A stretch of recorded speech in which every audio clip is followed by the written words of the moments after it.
Welcome to Fatherhood Dojo. Do you ever notice that as a parent or a partner, there are times when your heart wants to close to members of your family?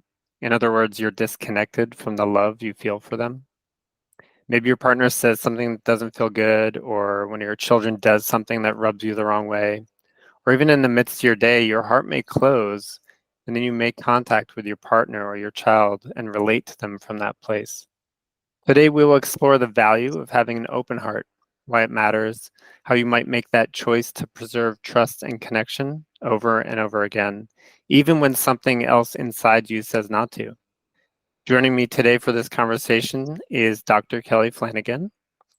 Dr. Kelly is an author, speaker, relationship coach, and licensed clinical psychologist whose 2 decades of thought leadership in interpersonal relationships has led to features in the book The 5 Love Languages, in the Today Show, Reader's Digest, and Success Magazine.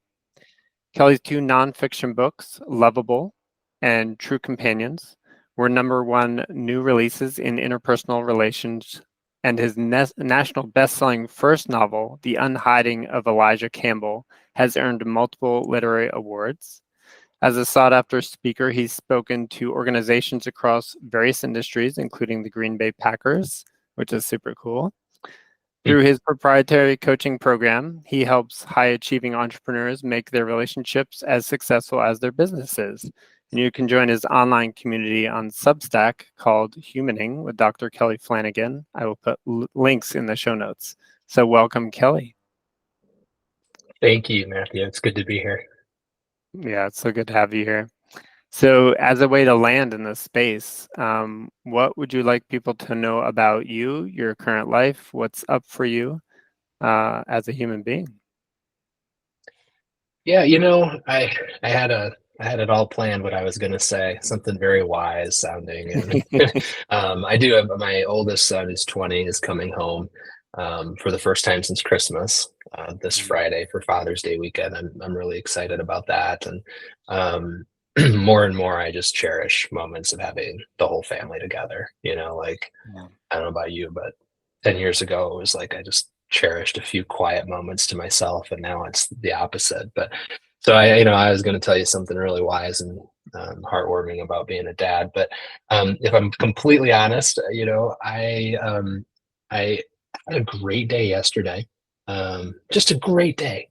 Mm. And at the end of the night, I was walking down the path in our backyard, and I looked over at we have a little fountain there, and it's like, oh man, that fountain's it's getting really dirty. We need to clean this out. And it's sort of like it was this sort of cascade of inner perfectionistic chatter that it just sort of kicked off. Um, oh, you really probably should have gone that direction in your coaching session earlier today. I bet that person's going to fire you now. And oh, I wonder if this deal that you're working on is going to really pan out. I bet maybe you should talk to your agent. And it was just this like, you just feel my heart closing to my life, right? Going, uh-oh, life's dangerous. It's going to get you. And so it's interesting. The last 24 hours, it hasn't really abated. And so I'm having to practice a little bit of what I preach, like just sort of watching it and not acting on it and trying to soften to it and open to it. And so that's where I arrived today, is with my head a little bit busier than usual and trying to just be present to it rather than fixing it or changing it. Right on. Yeah. I'm struck by the visual of the dirty fountain and want to say there must be a metaphor in there about a dirty mind or right. okay. It's the whole like when you rely on perfection for your peace of mind, it's that whole like you go get the new car and you're driving it off the lot and it smells like a new car and it's just perfect and you're so proud of it, and then like you're halfway home and you hear a little squeak and you're like, oh no. Oh no, now my peace of mind is gone. And so it's just watching myself depend upon perfection for my peace of mind, and then kind of trying to step back from that and find peace and just being able to hold space for the lack of perfection. So that's where I'm at. Yeah. Oh, that's a whole other conversation. But Yeah, perhaps, right. thank you for naming it and being honest. And I'm Sure. curious how that may weave into this conversation in some way, Yeah. Yeah. perhaps. Mhm. So let's jump in with for you, Kelly, what does it mean to have an open heart? And when did you Mm. first realize the importance of having an open heart in relation to the human beings in your immediate family? Mm, that's such a good question. And by now, as I'm working on a project related to open-heartedness, I should have a really pithy, quick definition of what is an open heart. I'd say probably an open heart is the willingness to participate with what's happening in front of you rather than resisting it or clinging to something else. The willingness to participate openly with what's happening in front of you. Mm, And um, early on in the book that I'm writing, I share a story about uh, sort of laying in bed as a kid, uh, probably fifth grade-ish, and listening to my parents argue. They were very polite. They would wait until we went to bed, which is like a Herculean effort. I don't know if you've ever like wanted to be in conflict with your spouse, but like to wait is pretty impressive. So they wait till we get into bed, but I'm sort of listening to it, and I'm like, I remember laying there being like, this is so silly. Like, if he would just do the thing she wants, like she's asking for, and if if she would just say the thing he wants to hear, like Oh, this would all be over. And you could tell they'd get close to it, and then it wouldn't happen. yeah. And so I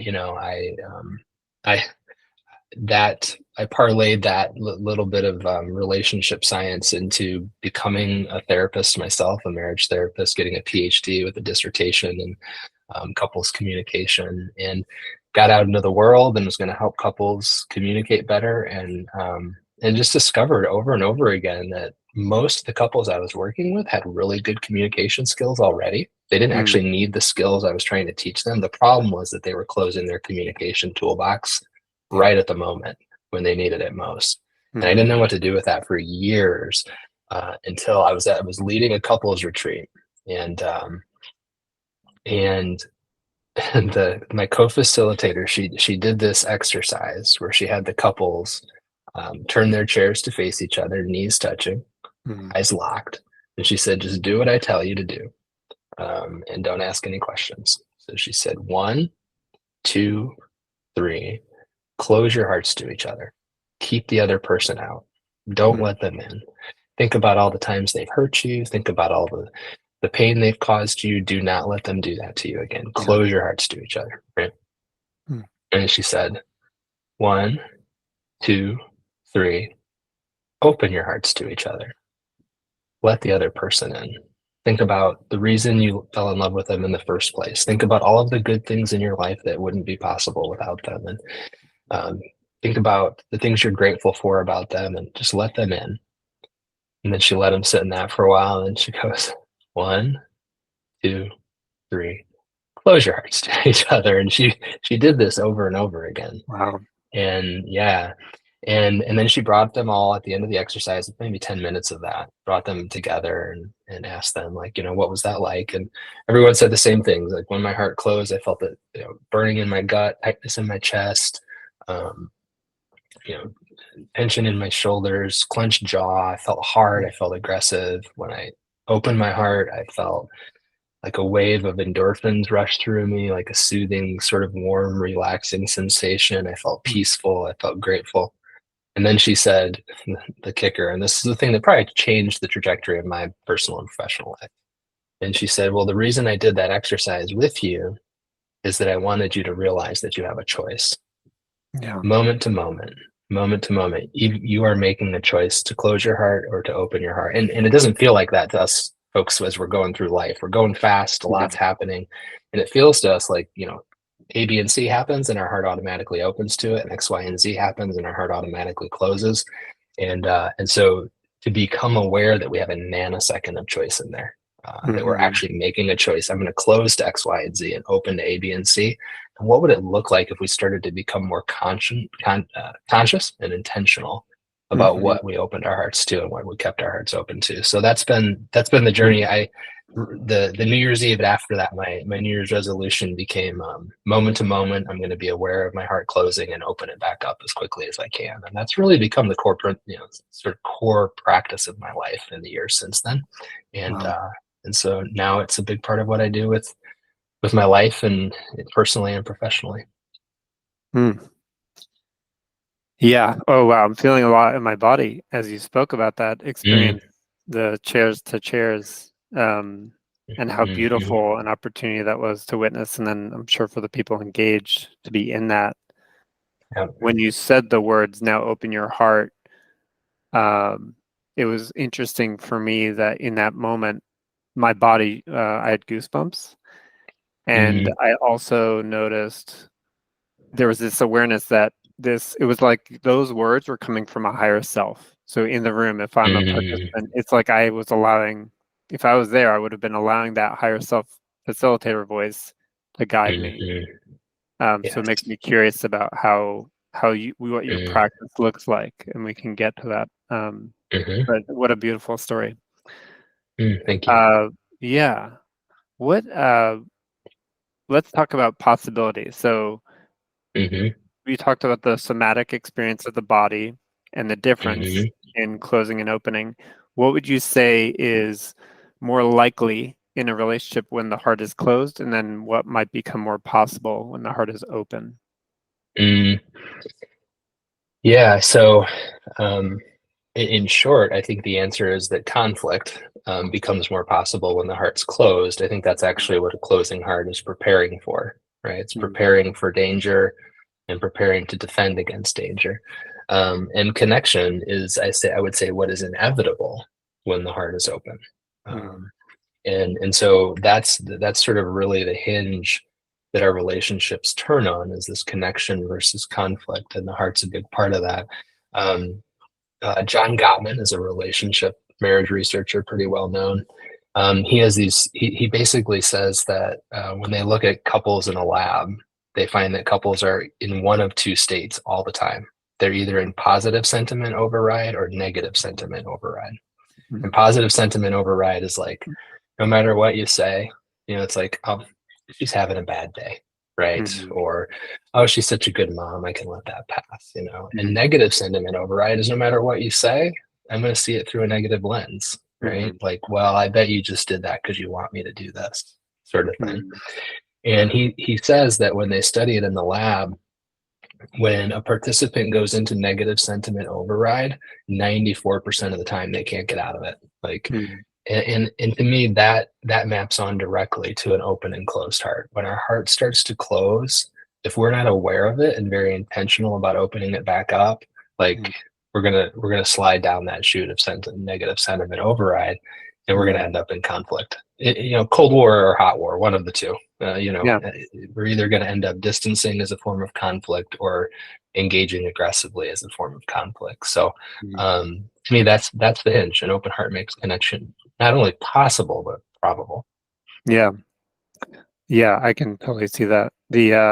The word that popped when you said conflict also was there's something about control, and then also Mm, something about the way that as soon as the negative let's say mindset or state of being exists, I can imagine the reinforcement like you described from last mhm, night, the way that the thoughts were like a mhm. barrage that kept coming, and should you be interested in that conversation, there's plenty of evidence gathering about the problem growing. Oh, that's a great way to put it. Yes, and inside of a closed heart, I think everything is sort of self-reinforcing, Yeah. and so you can see why it's so hard to open your heart once it starts to close. Mm, And I think we also have to be aware that a closed heart is, it's not a bad heart, right? It's a mm, heart that is basically feeling unsafe in the moment and is needing to protect itself. And sometimes just being able to see it that way is a way to start opening to your own closed heart, right? Like, yeah. oh, I wasn't feeling safe. Or, I mean, my goodness, to give our people the benefit of the doubt that when we see their heart starting to close, Yeah. or or they act like their heart's starting to close, or they say their heart's starting to close, and we go, oh, instead of you're you're a problem for me right now, we go, oh, you're not Mm, feeling safe. Oh, okay. How can I become safer for you right now? And that's yeah. one of the ways we can keep our heart open to a heart that's closing too. Yeah. Mm, yeah. There's something about the nobility of that. Should I witness someone else closing Mm, or closed already? My willingness to Well, I suppose there's an invitation there for me to make that choice then. Am I going to join them where they seem to be, Mm, or am I going to find another way and perhaps get to invite them into my state of desire mm, for connection? And yes. I think you've talked about attunement in other conversations. I think that's what we're talking about here, right? This is about how we feel through our bodies and otherwise the other person's state of being. Right. Yeah, absolutely. It gets tricky, because if I watch myself do this, like if I watch my wife starting to close, Mm. and I think, well, I'll stay open-hearted because that'll invite her to become open-hearted.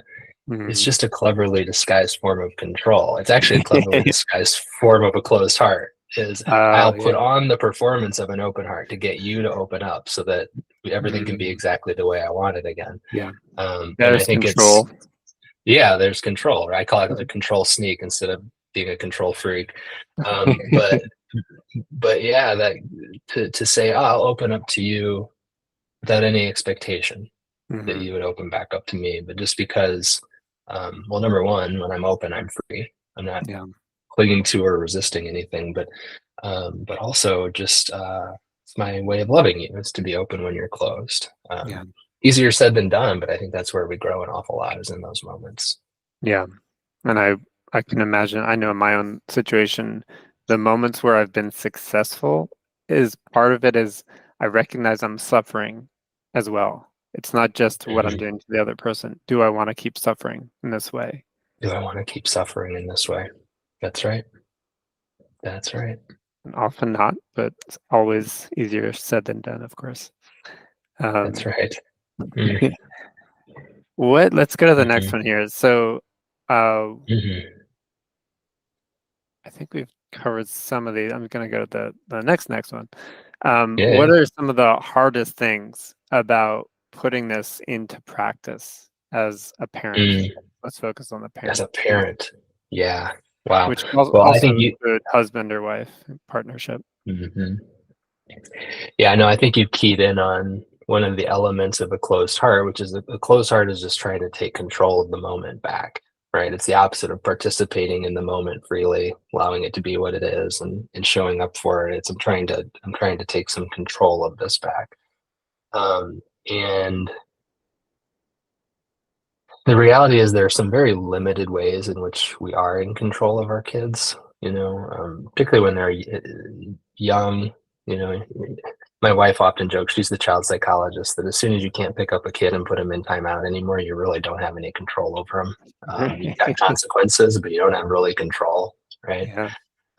And so we're all sort of um, we'd all probably be wise to try to cultivate collaboration with our kids earlier on rather than control because it's sort of an illusion, and by the time they're teenagers they'll mostly call you out on the illusion, right? Mhm. um, so I think that's a big part of the challenge of having an open heart with our kids is an open heart releases control of the other person to be a Mhm. certain way, to feel a certain thing, to do a certain thing. It doesn't mean you don't have boundaries as a parent.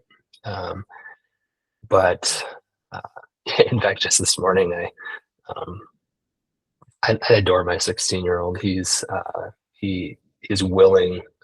He's willing to have the hard conversations. And I said to him, I said, in a very open-hearted way, I think, hey, so because we've been doing the whole screens debate all Mhm. summer long already, and it's like, Mhm. hey, we just want you to take some responsibility for making sure that when you're not active, you're not by default on a screen. That Mhm. you're finding other things to do with your time, and we just don't want to get into the constant back and forth about screens with you all summer. It's no fun, is it? Like we don't want to do that with you.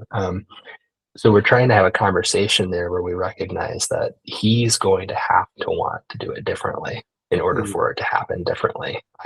We do have boundaries around how much he can spend time on screens, but beyond that, he's going to have to choose. And Mhm. so how can we have a collaborative, open-hearted conversation around that? It's just really hard to accept how little control we have over them. Mhm. I was called out. I'm part of a dad's group called Front Row Dads, and Mhm. I went into one of our retreats with the question. This is several years ago. My daughter was probably 11 or 12 at the time. I'd rearranged my work schedule to pick her up from school, and I'd Mhm. get to school to pick her up, and I'd be like, "Hey, how was your day?" And she would just shut down, and it was just Mhm. silence the whole way home, and it was really bothering me. I'd rearranged my day to be there and connect with her and that sort of thing. Yeah. I go to the dad's retreat and I'm like, hey, I don't know what to do about this. And the guys grilled me on some things and basically they said, what are you like what's your agenda in this? Like in being Mhm. there and picking her up. And they kept drilling me till I got really down to the heart of it. And my answer was, okay, my first agenda is I want her to know that I'm an interested father so that when she goes to therapy in 20 years, she can't blame me for any of it. That was my first agenda.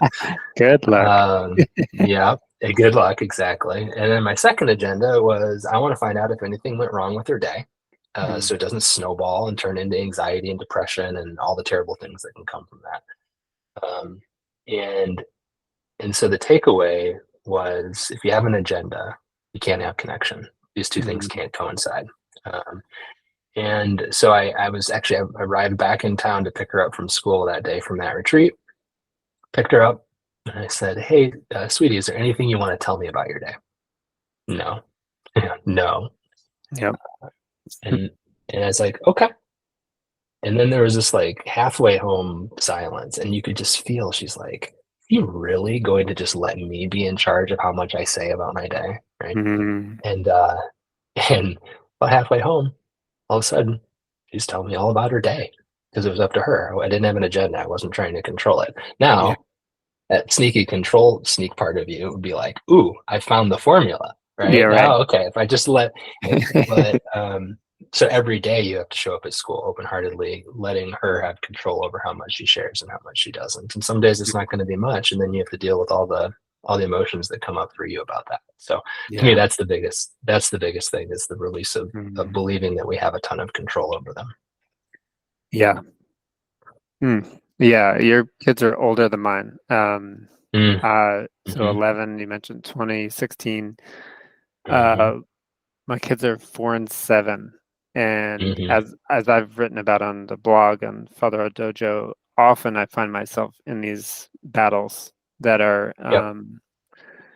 for sure moments when I'm making that choice to either close my hmm heart and make it a battle or to open my heart and let go of control. And that is one of the hardest practices I've ever hmm engaged in my life. Um, hmm I imagine that for parents, especially like through my own lens, there's just so much at stake, it seems, if things hmm don't go my way. Whether it's, I think, as long as they get through this, well, they'll get to bed on time, Yes. they'll get Yeah. through a good sleep, and then the next day, like I see all the things they don't see, I should be in control. Mhm, Um, and just my personality, it's very hard for me through this stage mhm, of like, I really want it to go a certain way sometimes. And the times that I've let go have been some of the most rewarding moments mm, when I've yes. just been, this is a human being. I remember when I was a kid and I didn't like when adults would push me Mm, around. They didn't mhm, understand me. They didn't take a moment to give me mhm, space to be. So it's mhm. all there, like in my history. I'm sure everyone can That's relate to right. that. It's all Right, there, right. but it still can be hard to connect to that reality. Yeah, and I want to be clear for anybody who's listening that, we're not talking about becoming sort of boundaryless or unstructured as parents. I think, kids actually really thrive within healthy boundaries and healthy structure. Mhm. They need that. They crave it. They may rebel against it, but deep down they do need it. But yeah, the question is how to hold that structure loosely and with an open heart, and Mhm. to communicate it in a way um, that that honors sort of the dignity and the autonomy of Yeah. our kids, even at the ages of 4 and 7. Yeah, Yeah. but it doesn't mean letting go of all, sort of all structure. That's really important for them too. Yeah. Yeah. That idea of routine I've Hmm heard many times. Um, hmm Let me ask you, Kelly, what are some of the anchors that you experience or have supported other parents with this practice to keep choosing Mm, open-heartedness? yeah.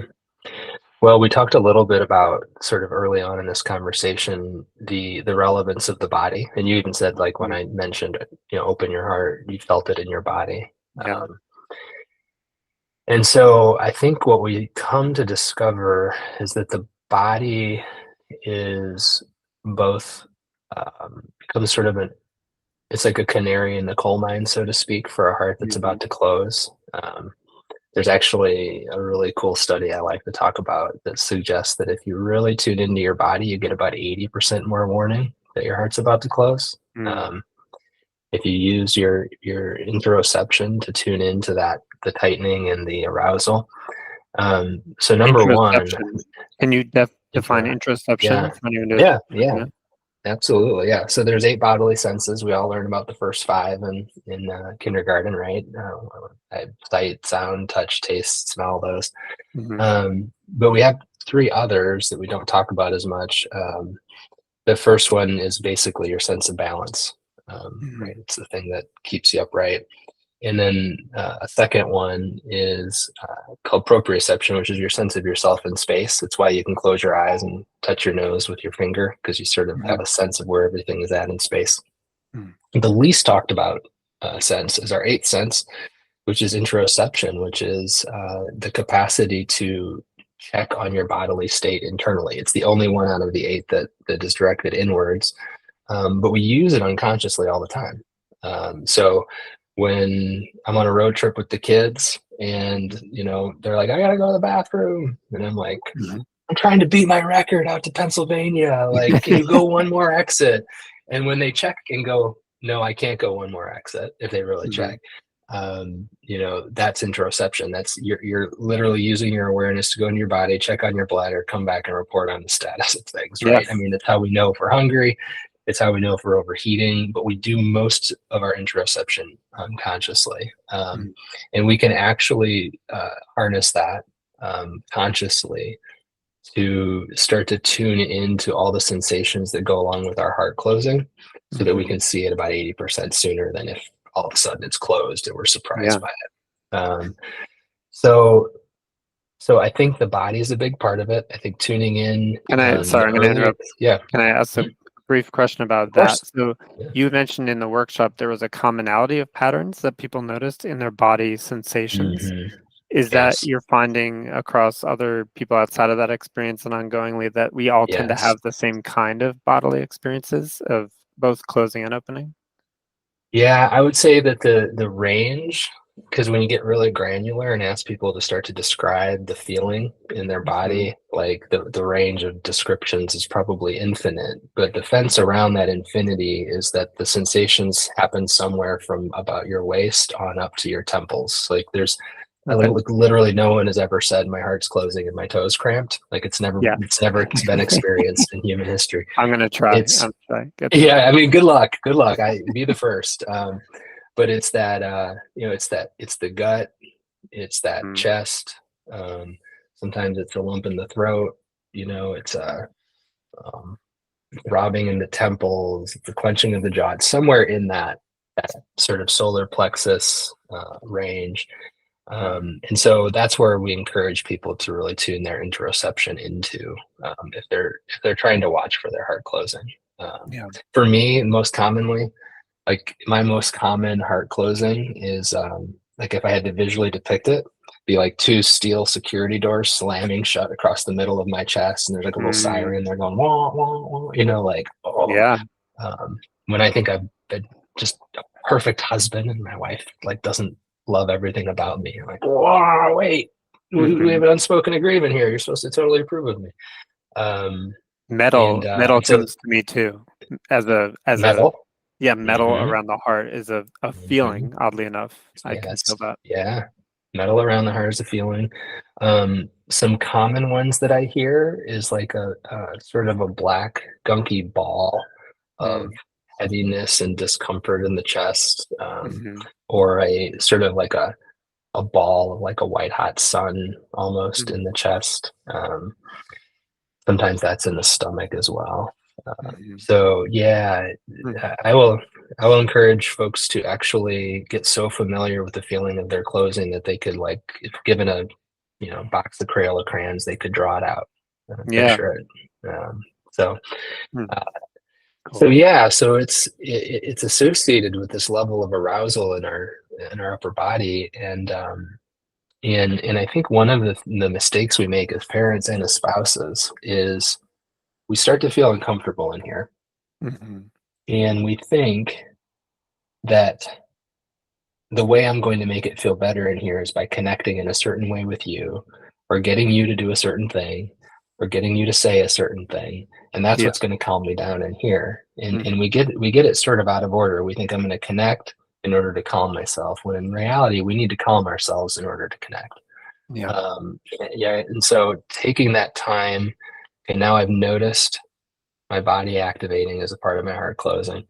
And now it's my job to get my nervous system soothed, relatively speaking, Hmm. so that I don't need you to do something in order for that to happen. Yeah. And once my nervous system's soothed and I'm starting to feel sort of emotionally safer here in my own skin, now I can start to open up my heart and participate with what's going on more, rather than trying to control it. Yeah. And as a parent, I've got a friend, Kyle Bender, who does coaching for dads in these situations. And, this, he often talks about this: the calmest mind in the room wins. Mm. Like, I often say, a soothed nervous system soothes nervous systems. Hmm. So we're not in control, but we are influencing the environment when we prioritize getting ourselves calm. Yeah. So I think that's an anchor in terms of how Hmm. to engage in the Yeah. moment, for sure. Yeah.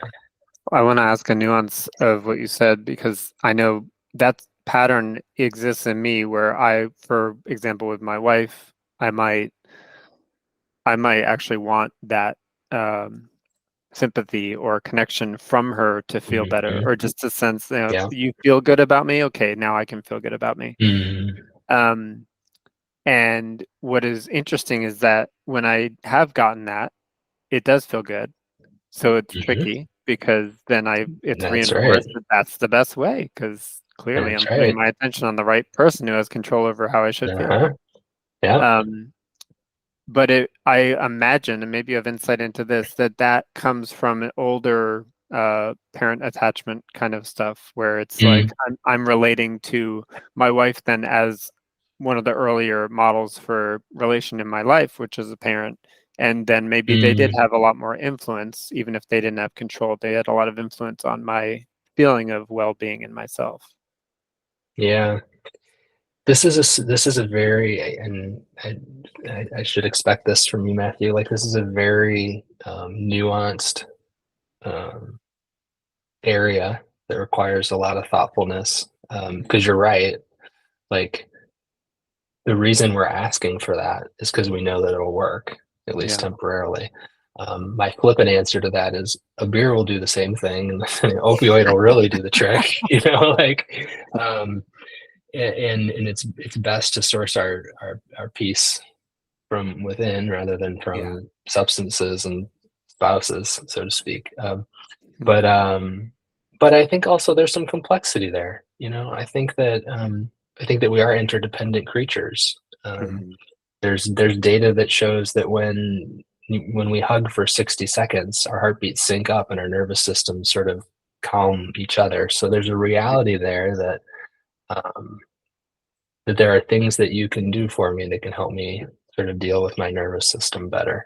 Hmm. Um, I think I think where we get caught is in thinking that the other should go first, or Hmm. should go completely. Like, that we're not somehow taking the lead on that.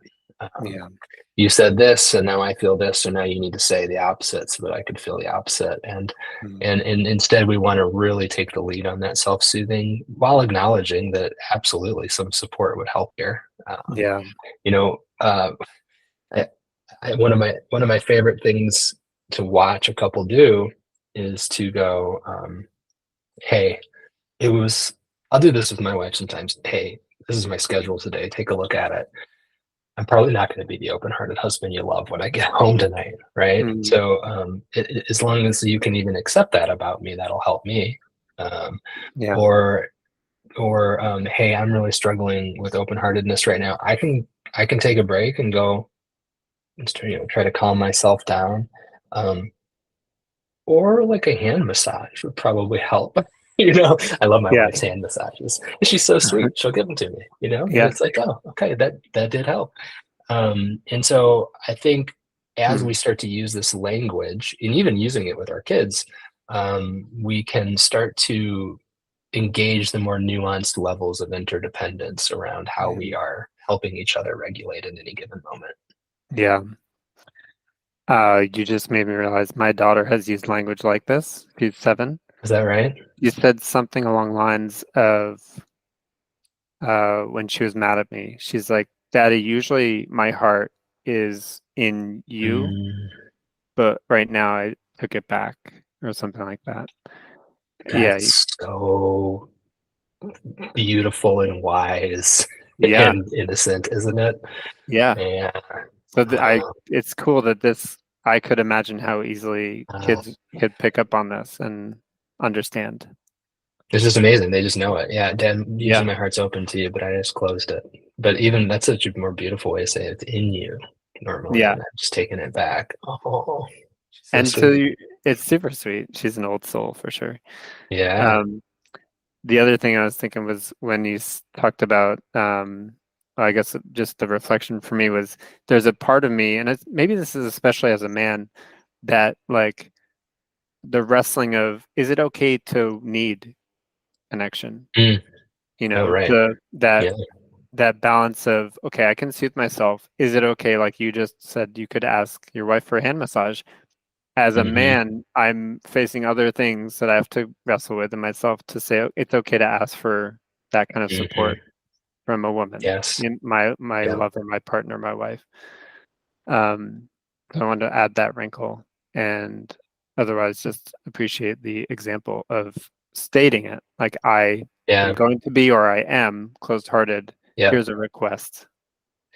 I think there's I think there's generally like three phases to sort of the open-hearted journey. I think the first phase is just starting to study the moment where your heart's closing. You have to just sensitize yourself to that Hmm. moment in order to do anything with it. And then the second stage is sort of owning your part in it. What's my part in working through this close-heartedness and getting it open? I think a lot of guys will stop there because there's a sort of Marlboro Man independence to that. Like, oh, I don't need you anymore to help me. But Mm-hmm. it's really in my mind that's sort of it's a if you want to call it like a spiritually bypassing of the vulnerability of then Hmm. putting yourself back out there. And what you discover is that you learn how to grow in new ways when you've opened your heart back up and then Hmm. you put yourself out there and you make an ask or you make a bid for connection and it gets swatted away and rejected. All of a sudden your Hmm. heart's not as open as it was just a moment ago. Now Hmm. you have to do that work again of getting open. And so Yeah. yeah, I think it's really seductive for a lot of guys to be sort of independent in this way and self-sufficient, but Hmm. intimacy and connection depends upon that sort of interdependence and the sort of shared dialogue around our inner states and our Yeah. connections. So definitely encourage guys listening to not get bogged down in that middle phase of just I'll do it on my own. Yeah. I thought there's a nuance here of, we're thinking of how to invite people into this practice, as Mm, partners and then even with kids. What are some of the ways you might suggest? I mean, they could listen to this, they could listen to something else like yeah. this and have a conversation. What are other ways they might engage in Hmm. offering this to their partners and to their children? Yeah. Um, so one of the first I think tools that I'll offer in the book that I'm working on. And again, this is so far from being released. Don't quote me on anything here. But I think of it as the see it sooner self inventory is how I think of it. Here's the see it sooner self inventory on a scale from 1 to 10.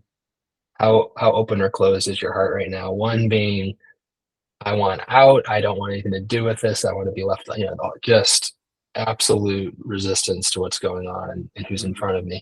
10 being my heart's wide open. Like the day I met my spouse, the day we got married, the day I had my first child, I mean, just wide open heart. Mm. And we can do this exercise. I like the idea of um, being able to describe the bodily sensations and thoughts and feelings that go along with each number on that scale. Hmm. So when you're a two, you know exactly what it feels like to be a two. I'm not all the way close, but I'm pretty close, right? Hmm. And if we can, and so you can you can sort of flesh out that scale for yourself over the course of days, weeks, or whatever. Hmm. But by the time that scale is fleshed out for yourself, you can feel yourself all of a sudden. Like you're having a great day and someone says something, you go, "Oh, I just went from an 8 to a 4." Hmm. Right? Like boom.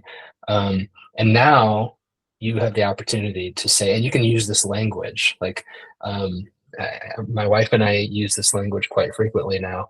I feel like your heart just closed. Is that accurate? She'd never participated in my scale, but if she was willing, um, she might say something like, "Yeah, I just went down to a 3. You said Yeah. this, my heart closed." So you can certainly use it as a sort of a common dialogue and metric to start to talk Hmm. about your inner state with each other. Yeah. We had a fun moment the other day where, um, oh man, I just was not. So our kids were out of town, and my wife was scheduled to be the lector at church, and I just Mm. was not in the mood to go. I just did not want to go, and and and yeah, I knew that would be unfair to her to like send her on her own. Like it didn't feel right, and uh, and so I said to her, I said, "Hey, um, I really don't want to go to church today. I want to stay home. I want to have my spiritual experience here, outdoors, in nature. Mm. Um, but if me staying home would be too much, like if you'd have a hard time keeping your heart open to me, like I will totally go with you, you know?" Mm. And she was able to, she thought about it. She goes, "Oh yeah, I could totally see myself closing my heart to you if you didn't go. Let me think about it. Would I be able to? Yeah, I can keep my heart open to you if you stay home today." Wow. It was remarkable. Yeah. Yeah, to be able to talk about that. And then when she got home, we could also say, she's like, "Yeah, I can see right now. I'd close to you if we hadn't talked about it." So to have a common language and Yeah. I mean, you started to depersonalize it a little bit, right? Hmm. It's like you're both engaged in the same project, which is open-heartedness, rather than Yeah. this personal competition for the getting met of needs. And so it can Mm. be a really exciting dialogue to have in a family. Yeah, Yeah. And these are great ways I can imagine once they've committed. These are ways it can look like, ways they can play with this as a tool, as a sure. language. Any recommendations on, if one of a partnership is listening in a family, Mm, any advice on how to encourage the other, aside from, listening to this, if that's not even a mm. possibility, what might that conversation look like? To be like, hey, I I learned about this. I want to try it. What might it look like otherwise? You know, I I practiced this for a year before anybody in my family wanted to talk about it. Oh, right on. And yeah, and when it did finally come up, um, this is how it came up. We had a family trip to Mexico for Christmas, um, and we got back from that, and it was New Year's Eve, and we were filling out like our family vision for the year and our goals, like was our family practice and motto going to be. And Mm. my wife said, "Hey, why don't you tell the kids what you've been doing for the last year with this Mm. open-heartedness thing?" And I shared with them what I had been doing for the last year, and the most remarkable thing happened. Made me so happy as a dad. My daughter said, "Oh, that must be why every time something went wrong on the way to Mexico, I just looked at you and I felt calmer." Mm. Like, "Oh yeah," because that was I mean, I was dialed in on the way to Mexico. I'm like, every Yeah. time something goes sideways, I'm gonna open my heart to it. And I was Yeah. really focused on it. And she could feel the calm nervous system. Yeah. So I I would encourage folks to to try not to like close their hearts around getting people to be open hearted with them. But make it your practice. If people notice and they're inspired by it and attracted to it, like um, yeah, all the better. But Yeah. the nice thing about open-heartedness is that if those around you aren't into it, aren't practicing it, or their hearts are closed, it's just another opportunity to practice. Um, Mm. and so it becomes less about getting everybody to do the same thing and more just about opportunities for yourself. Yeah. Yep. It's humbling to hear in a good way. To hear there's a part of me that probably wants a bit of that control, that we're all on the same Mm. page, and therefore I don't have to work as hard to open my heart. But I appreciate the But it's, invitation to do it as an the opposite individual of first. control. Yeah, That's right. The yeah, opposite of control is getting really excited about it because you see some of the impact it's having on your life, and then sharing it, and everybody's like, "Oh, give me a break! Dad's doing another one of his yeah. things." You know, it's Right. yeah, okay, no, there's some practice of being open-hearted. Yeah. I did the Yeah. same with Wim Hof breathing. I sat on the couch and eventually my kids were like, "What are you doing?" And sometimes they sit with Mm. me. So it's the same idea. I don't have to tell them about it. They'll find their way. We do, so I came away from one of my retreats. We'd done this really cool meditative practice of stacking cairns, which is a Scottish term for piles Mm. of rocks, basically. And Oh, cool. they sort of stack them in a way that looks however it looks. And I was like, man, I want everybody in my family to do this. And I was like, wanting everybody in my family to do this is the way to guarantee no one will do it, right? And so instead, I got home, I got a bunch of landscaping rocks, and I just put them all in the front sitting room. And whoever sees it and wants to stack rocks can, and it turns out it's mostly my daughter and no one else wants to do it, and so Yeah, it's she and I that do it. Yeah, cool. Yep. yeah. Um, yeah, this is awesome. So last few questions here. I think we've talked about this, but maybe there's a nuance or you could underscore it. When we think of a new practice, sometimes we think of like, what does success look like? How do I Mm, know if mm, this is going well? Again, not perfect, but how do I mhm. know it's going well? Yep, it's a great question.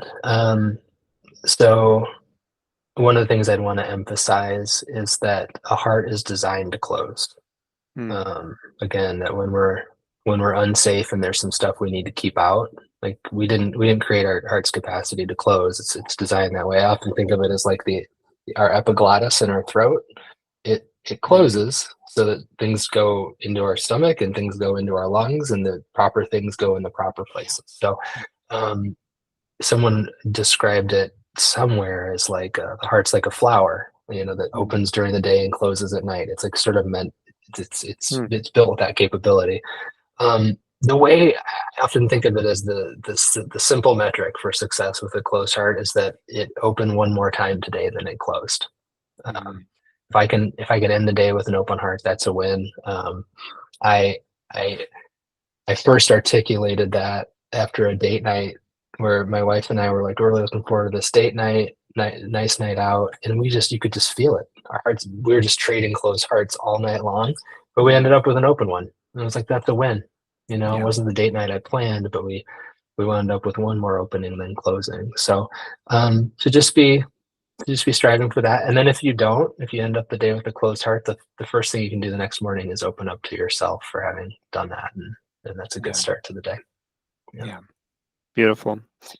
This has been awesome. I want to give you the last word, Kelly, on any parting thoughts to share with any fathers or mothers listening. Mm. Um, I'd say that when people say things about parenting and it just sticks, there's like a dozen things maybe that will stick with you over the course of a lifetime and never leave you. Mhm. I feel like I had one of those recently. It was at a parenting retreat that I was at, and person dropped this wisdom, and you could just see everybody go, "Yep, that's me." He said, we parent our kids to survive our childhoods, and we need to Hmm. be parenting them to thrive in their own childhood." Um, and um, and I think a lot of times when our hearts are closing around our own history and pain, and not Mhm. wanting that to be repeated in our children, but Yeah. they're not living our life, right? Um, they're not candidates for the same experience that we had, and so I think that can be an idea that starts to open parents' hearts. Is like, oh yeah, I don't need to save them from all the pain I went through. I just need to stay open to them and usher them into their own thriving. And so that's a big one for me right now, and I hope that's helpful to parents out there. Love it. All right, Kelly. Thank you again for joining Father Dojo today. Matthew, it's an honor to be here. What a wonderful conversation. Thank you. You bet.